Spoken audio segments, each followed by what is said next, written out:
And we think about commodity in the same sense, like water, air. There's a finite number of things, or gold, for instance. That commodity has a, limited resources.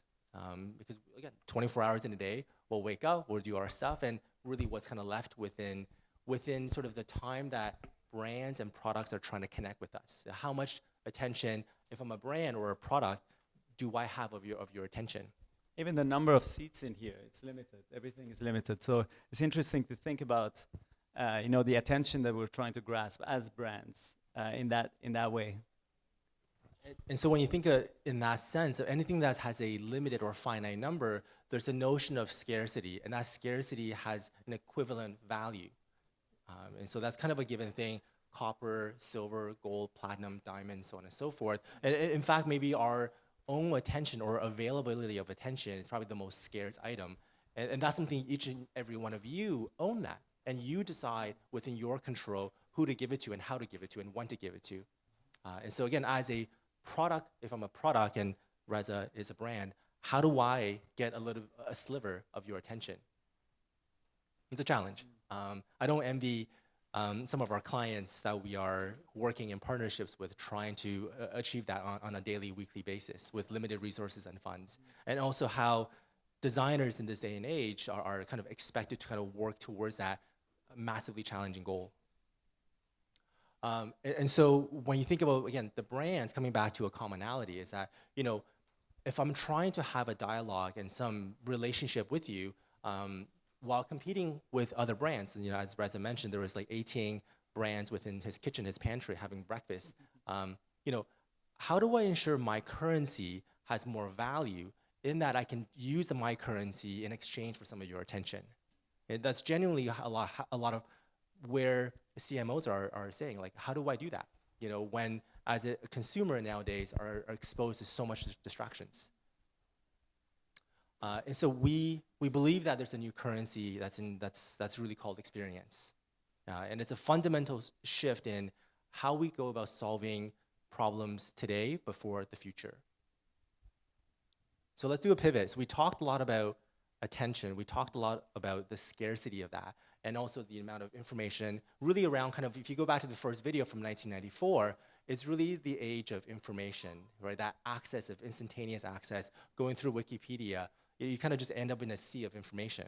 If you go through YouTube, you could be at a really weird place in YouTube if you keep going through the recommendation engine. And so ultimately, becoming at a point where, experiences. And this next chapter talks about experience over things. So we can't really talk about this particular topic without unpacking some of the cultural shifts that's happened over the past 10, 15 years. I think most of us kind of fall in sort of this particular realm. And there's a shift in the landscape that has changed the way we think about material objects and their relationship to us as a person and as an individual, as a consumer. And so we're at a stage where acquisition of objects are no longer associated with class or status. If you think about some of the things that's happened, as shifts in culture, if you look at 2008 with the financial crisis, so much of the wealth of our parents' generation, categorically speaking, was eviscerated, just vaporized so quickly. And the whole construct of building wealth for the future, went away with that. Mm-hmm. And a lot of us were left thinking about, what are we doing in just accumulating objects of desire over the course of 20 years when it kind of all disappears, when I actually want to spend time in retirement to experience things, I no longer have it. Right. So it definitely it was an eye-opener for a generation of people. And it allows people to actually rethink their values, because the value of saving gave way to the value of living today as opposed to... Yeah, it's seizing the moment, and you have so much of millennials and Gen Zs, for that matter, spending far more on experiences over products.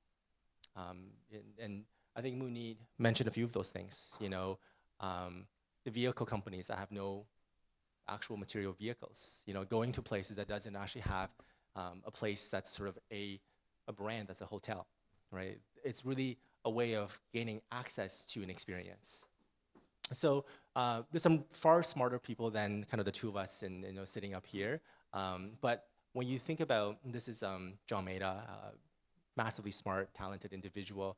He's the chief experience officer at Publicis Sapient, and he often talks about we're at a point of inflection from a technological perspective, from a cultural perspective, in that, when technology has matured to a certain point, what becomes to the foreground is really around not design, but design in service of experiences. And he genuinely believes that we're at that point in terms of the sort of a cultural change, a cultural shift.